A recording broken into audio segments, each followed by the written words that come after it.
कई बार हमारे पेरेंट्स से पैसा मांगने पर हमें यह सुनने को मिलता है कि पैसों की बारिश नहीं हो रही है। लेकिन इस ब्रह्मांड में दो ग्रह ऐसे हैं जहां पर पैसा तो छोड़ो, हीरो की बारिश होती है। और वो दोनों ग्रह हैं जुपिटर एंड सैटर्न, जहां के एनवायरनमेंट में बहुत ज़्यादा कार्बन है।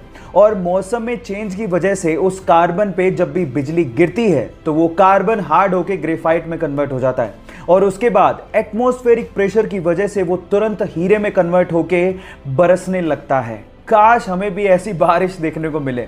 क्या इसके पहले तक इफेक्ट आपको पता था? और अगर नहीं पता था तो चैट सेक्शन में लिखना मत भूलिएगा।